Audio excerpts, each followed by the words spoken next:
Hi, are you coming to Dubai? If you're coming to Dubai, then this video is for you. Now, I am not going to talk about the points that are easily available when you search on Google things to do in Dubai or something like, things to consider while coming to Dubai. But I'm going to share something different that I have learned, I have experienced, I have heard from people. So it's going to be a different video for sure. If not all the points, there are some points which are not available anywhere because I myself have researched it. Now to know what are those points, stay tuned till the end.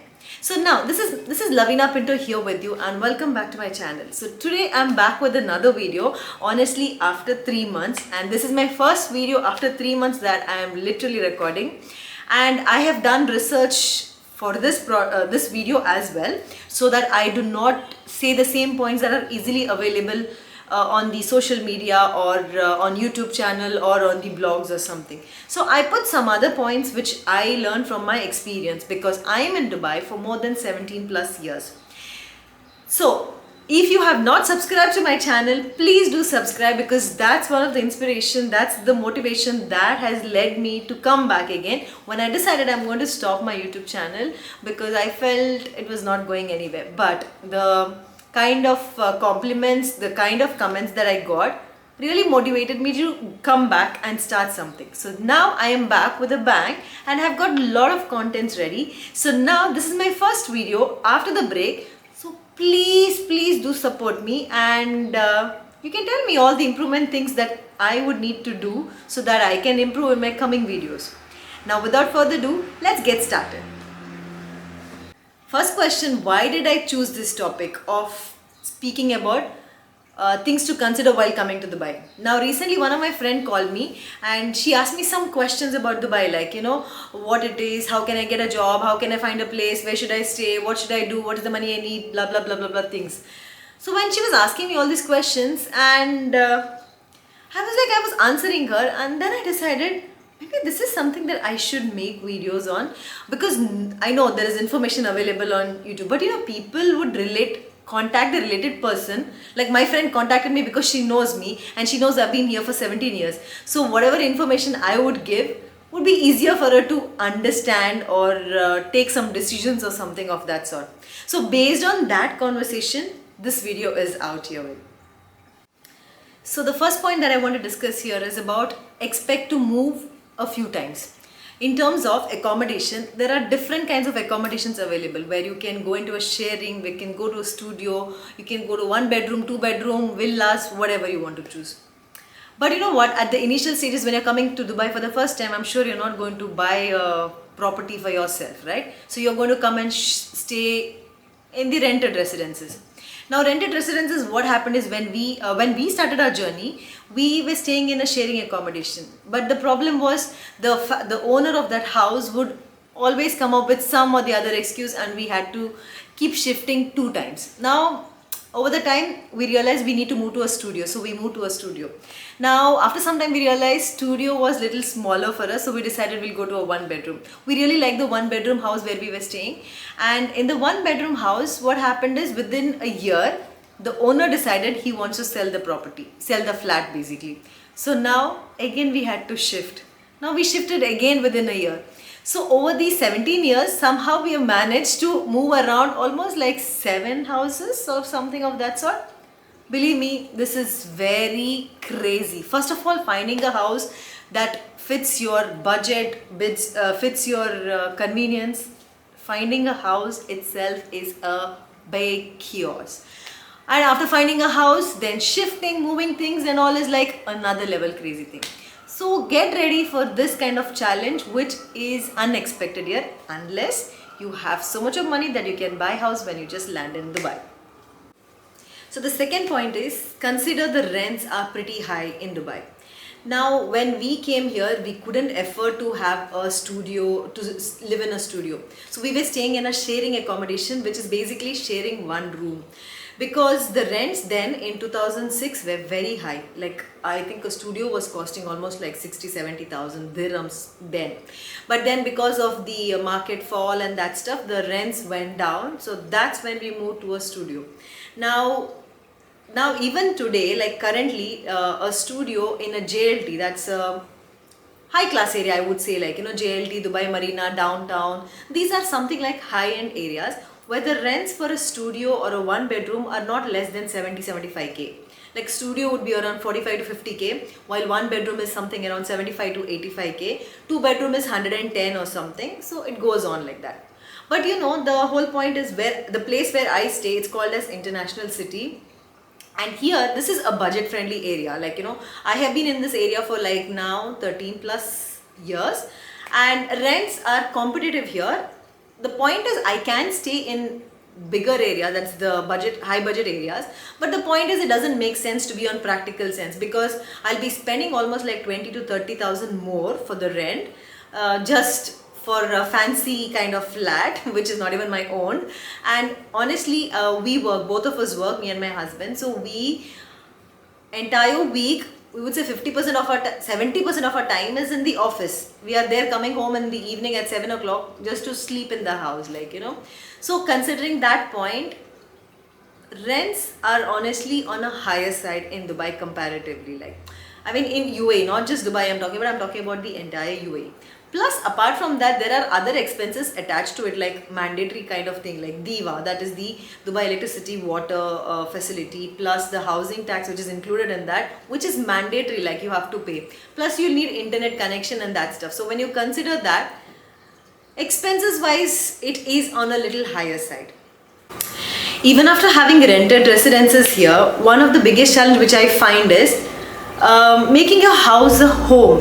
Like, me being an Indian, like, since the way I have been brought up is, you need to have your house which can be called as a home, where you put your loving things, you put your love out in that house. But unfortunately here, I am not able to do it because of the various reasons. Firstly, it is a rented residence. Second is, shifting does happen every now and then.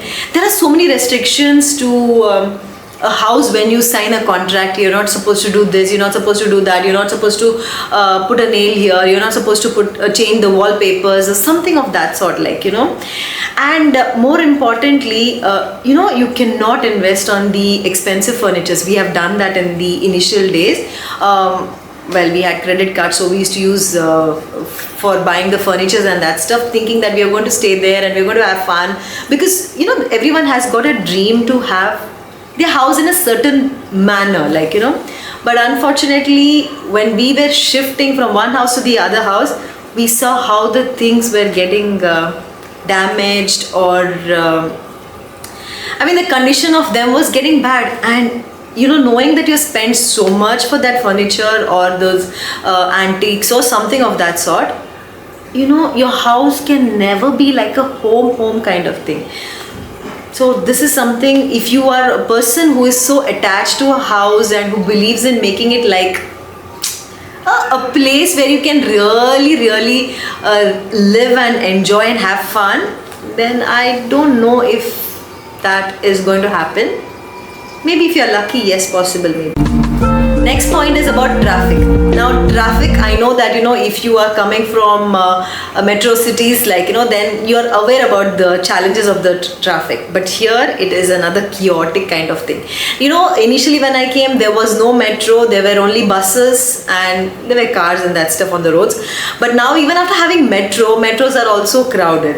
But, people, what I feel is that in Dubai, each flat has got minimum one car. But imagine if there is a villa, there are 3-4 cars in that villa. So the roads are jam-packed almost every time. And now it is Ramadan time.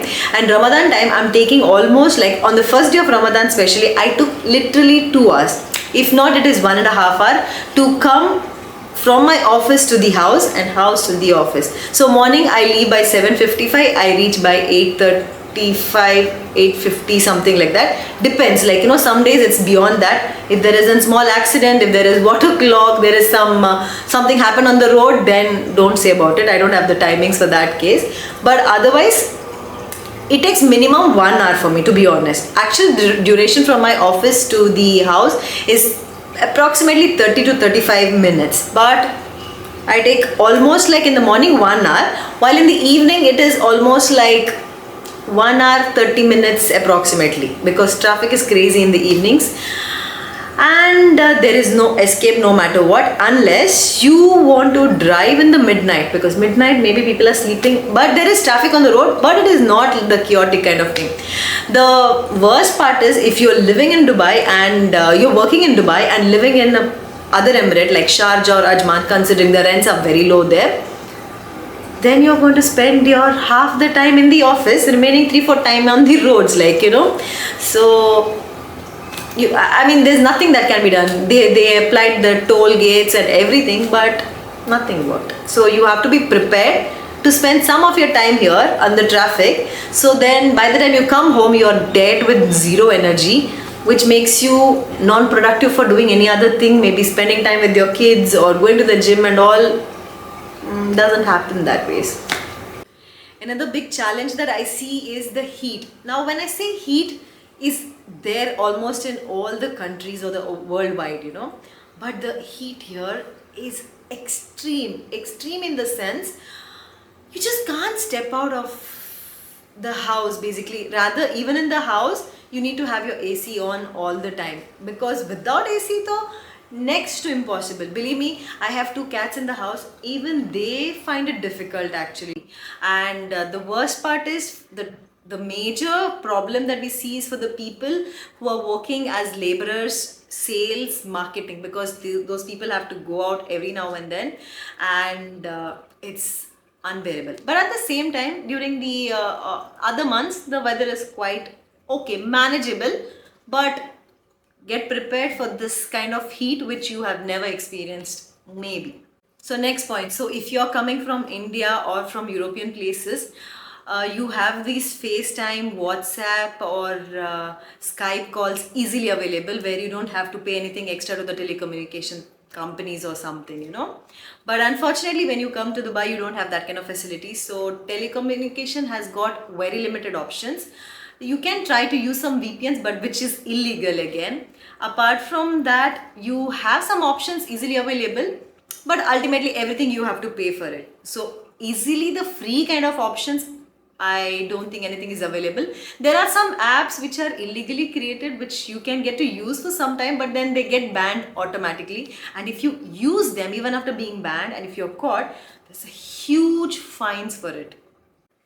There's no permanent residency. Like as I told you, I am living in Dubai for almost 17 plus years now. Now, if I was staying the same tenure in maybe Canada, Australia, or US for that matter, maybe I would have got the PR there, and I would have got a passport also in some of the countries. But unfortunately, living here, I don't have a UAE passport. I'm still an Indian passport holder. And unfortunately, till I have a job, till I have money, I can survive here. But if I don't have a job, it's very difficult till I find another job. And if I don't find a job, I will not be able to survive here, because the expenses are, the standard of the living is so high that it's not possible to manage with no money coming in, or you can't afford to spend all your money at this age, and then old age you will not have nothing, like, you know. So irrelevant of staying for years here, I don't know. There are some rules changing, because now they have invented this golden visa, but practically even golden visa, you need to either invest or need to have a bigger salary.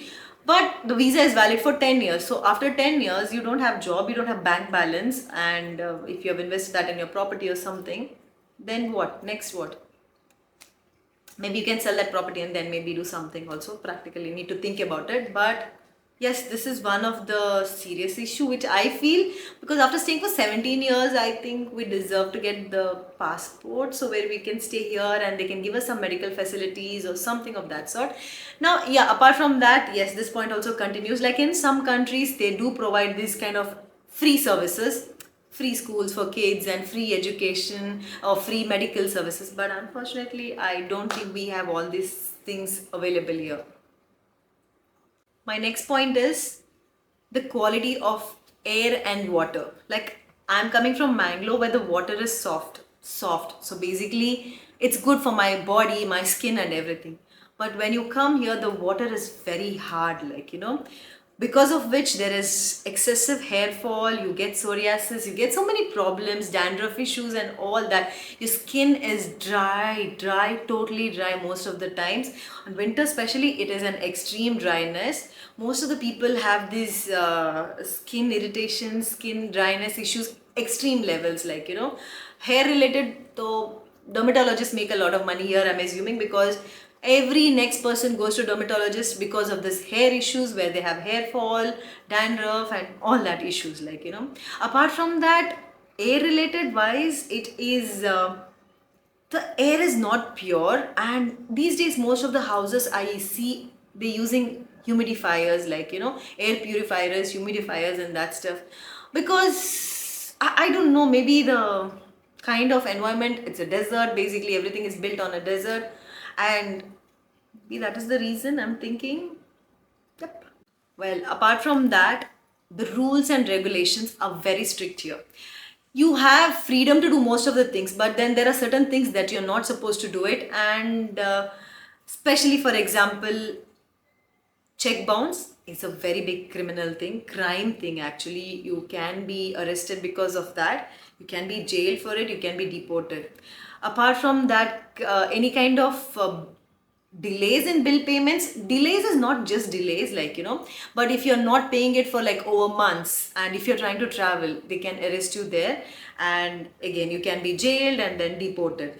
Road fines are very common because you have to follow certain rules and regulations. You cannot cross the hot shoulders, you cannot overtake, speedings. There are so many fines on traffic actually, so maybe we can do another video on that. So there are a lot of rules and regulations which you need to follow, which you need to be aware of, so that you don't do that accidentally or whatever reasons, like, so this is one of the biggest challenge. Like, for me, it took time to understand. Basically, I was very scared. I'm still scared. I'm very, I think I'm a diligent person who follows the rules and regulations, who doesn't make noise outside, maybe. Yeah. So, yeah, there are a lot of rules and regulations for everything.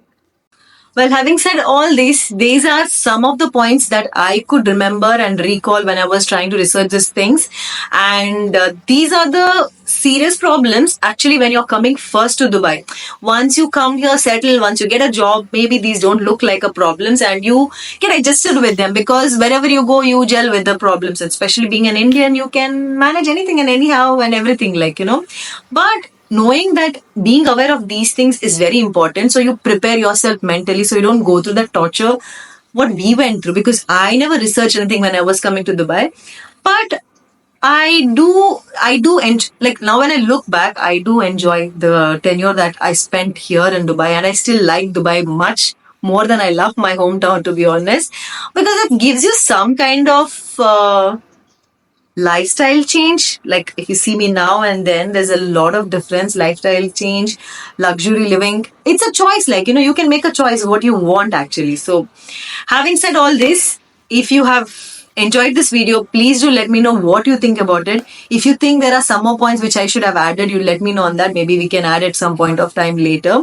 And if you are new to my channel, please do subscribe and stay tuned for more videos, because now what I've spoken is only the cons I've spoken, maybe. So now next video, I'll be talking all the pros and why I really like to stay here. Apart from that, there will be a series connected to my Dubai life, which will start from why you should come here, is like this kind of video, why you should not come here, and then from there how your journey can go on here. So step by step, I'm going to do a series of this, so please stay tuned and show me your love just by subscribing, liking and some comments on that. Like, believe me, it's free of cost, everything, and I'm sure you all can do that much for me. So having said all this, do stay tuned for more videos, and this is Lavina signing off.